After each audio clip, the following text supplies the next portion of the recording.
Good morning, and welcome back to the One Celtic Fans View this morning. There's nothing like a statement from the hierarchy of Celtic and Rangers to just keep things going. It's good to see that Brian Wilson has come out and pretty much dismissed the comments of the police chief constable or whatever she was, and the reactions saying that it was based. Well, it was a false narrative, as they're saying, isn't it?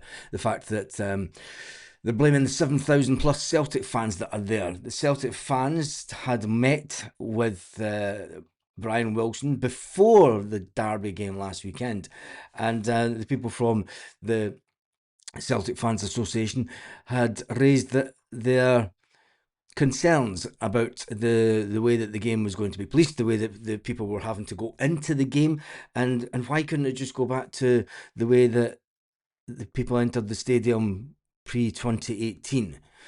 It was a big concern, and it was proved to be one of the flashpoints of the day, I do believe.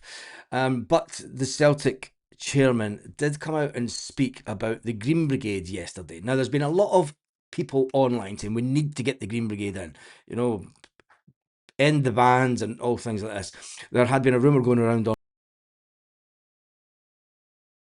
forward by Celtic to get back to the stadium, and they put their own demands over to the club to allow them to be put back into the stadium.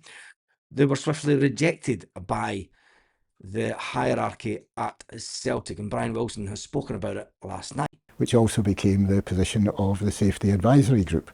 We met again this week with the Green Brigade, explained this to them to be the position, and essentially that conclusion of that meeting of the Safety Advisory Group was that there were conditions set which would begin again to create a pathway for the return of the full. Now, we've communicated these to them. I think that they should accept them. I think if they accept them, then they get into a dialogue about the management of the policing and of the section, and that, as I say, it creates a pathway to resolving this, certainly until the end of the season, and then let's look at the whole protocol all again. These have been communicated, both verbally and in writing, and we now await a response. So it is possible, but the ball is very much in their court. They are not unreasonable. They're not draconian conditions. There are conditions which apply to every other part of the stadium, but it's really up to them. And it's not. This is not unilateral, as the Green Brigade like to claim. It's a club decision whether we let them back in or not.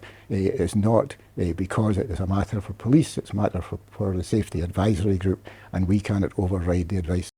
But there we go. That's Brian Wilson on Celtic TV last night. They put out the statement, and obviously that statement it's had thousands and thousands of views talking about the whole escapade at the weekend. I'm going to try and move on from the weekend because I think that the narrative has been set by the media in Scotland, the very anti-Celtic narrative of let's blame the big majority of away fans that came into the ground. It was their fault. They went onto the pitch, even though Brian Wilson did say at the beginning of his statement, he said that, look, fans have went onto the pitch and been over exuberant many times at many clubs this season.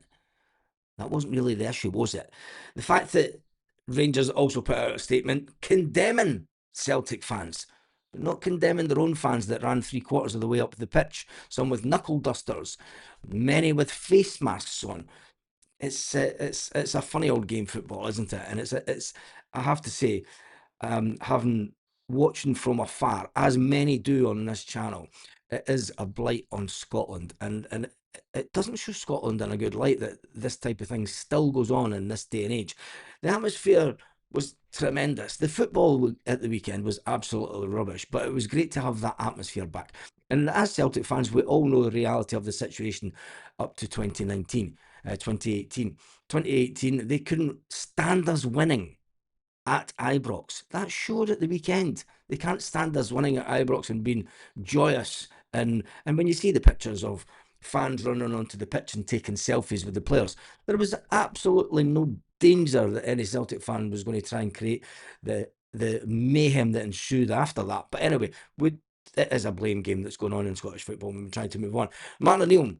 Well, there was even talk about managers yesterday. If you missed those videos, there's a new number one target. If you watched the video last night, you'll see who I'm talking about. And it's all up in the air. Nobody really knows what's going on at Celtic when it comes to the manager next season. There is suggestions that it could be Robbie Keane. There's a lot of people still saying that it's Roberto Martinez is the number one. And there's a big chunk of fans that saying forget both of them and go for the Motherwell manager. Look what he's done, and they'll look at it as a long-term plan. Whoever gets the manager's job in the summer, I'll tell you one thing, it's going to be an interesting summer when it comes to Celtic news. Martin O'Neill will take to the press conference today, and he will have to continually answer questions for the best part of 10 to 15 minutes about last weekend's game. They'll be asked about the fallout, and all Martin will want to do is talk about the game this weekend, a game that will see us without the captain once again. I did do a video yesterday about my team selection for the weekend. And I think about Celtic will go with the strongest team available, which will be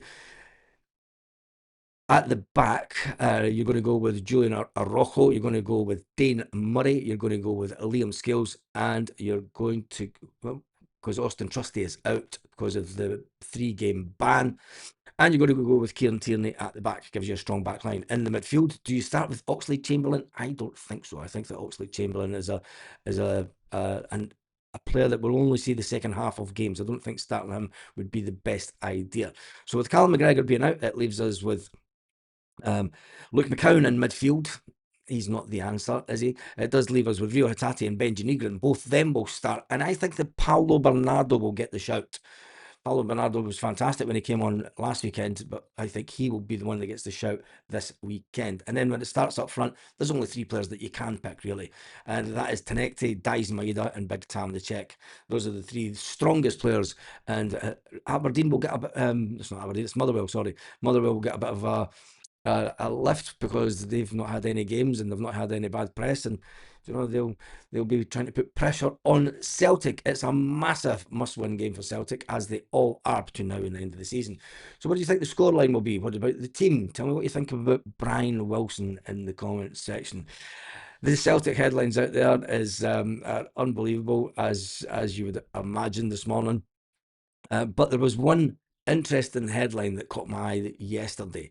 Claudia Braga, the Hearts player.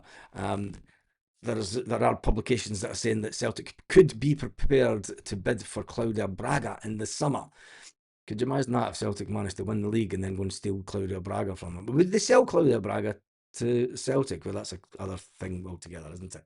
Anyway, it's just a quick video this morning. It's absolutely, there's no slow news days when it comes to Celtic these days. Robbie Keane, do you fancy Robbie Keane as manager? Do you fancy Roberto Martinez? Or do you fancy the Motherwell manager? There's one thing for sure. It's going to be an interesting day when the press conferences come out. Rangers have their press conference first. Their manager will say that they were brilliant and they should deserve to win. You've got to put the ball in the back of the net, mate. And does he really have a wig, the Rangers manager? Just putting that out there, because I've seen a lot of stuff about this. And does he really have a wig? Anyway, have a fantastic day, Celtic fans, wherever you are, all around the world.